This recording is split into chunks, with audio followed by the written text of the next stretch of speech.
जो आसंता 2024-25 आर्थिक वर्ष पर जो पूर्णांग बजेट आसीबो सेथिपाई गोटे प्री बजेट रो प्रस्तुति पाई आज जो माने ये बजेट उपरे अध्ययन करिसंती पूर्वर बजेट प्रस्तुत करिसंती बजेट को कार्यकारी करिसंती अर्थ मंत्री एवं अर्थ विभाग रो सचिव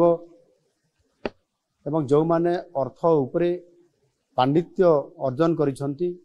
एवं विभिन्न ये अर्थ संबंधी अनुष्ठान संपुक्त अछंती समानंको आज डका जाइथिला। आपण माने जानती आम सरकार प्रथम ही लोकंक सरकार भावरे साधारण जनतांकर मतामत को गुरुतर दे आसी 2024 आर्थिक वर्ष पर साधारण बजेट आगामी 25 तारीख रे विधानसभा रे उपस्थापित हेबार ये कार्यक्रम अछि। आमर बजेट टी जेपरी वास्तव रे लोकंकर बजेट हेकरी लोकंक पाखरे उपस्थापना हो पारिबो समस्तंकर आशा आकांक्षा को प्रतिफलित करि पारिबो सेथिपाई ए उद्यम जारी रही आथिपाई मध्य ऑनलाइन जरिया रे व्हाट्सएप माध्यम रे आमे मतामत लड़ीचु एवं अति सुखद खबर अछि जे ये मतामत एथर बहु आग्रह रे अनेक लोक इतरे सामिल होइचंती एवं पाखापाखि प्राय 12,000 रु अधिक लोक मतामत देइचंती ऑनलाइन जरिया रे जहा कि पूर्व वर्ष मानक तुलना रे ये 6 गुण अधिक लोकंक एपरी व्यापक अंशग्रहण आम पाई बहुत बड़े गोटे उत्साहजनक। आज मध्य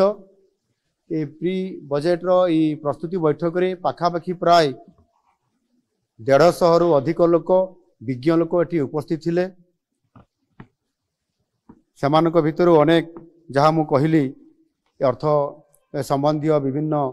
विभाग विशेषज्ञ अर्थनीतिज्ञ पूर्वतन अर्थमंत्री अर्थ सचिव एवं समाजर विभिन्न वर्गर लोक माने अर्थ संबंधी जो माने अनेक ओडिशार भविष्यत कथा चिंता करती से समस्ते विभिन्न मतामत देइछंती। ये मतामत देवा भितर समानक भितर 26 जन अति मूल्यवान तांकर प्रस्ताव एवं मतामत से सेठी उपस्थापना करने सहित मध्य लिखित आकार मध्य प्रस्ताव समान देइछंती। सेमानकर समस्त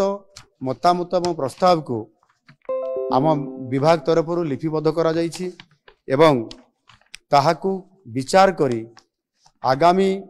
दिन रे जो आमर बजेट आसबार अछि तांकर मतामत को निश्चित भावरे आमे यथासंभव एथिरे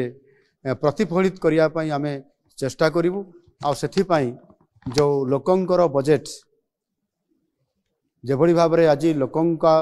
पाई प्रस्तुत हेबा को जाउछि ता निश्चित भावरे आगामी दिन रे ओडिसा को नुआ ओडिसा गठन करिबारे सहायक हबो। धन्यवाद।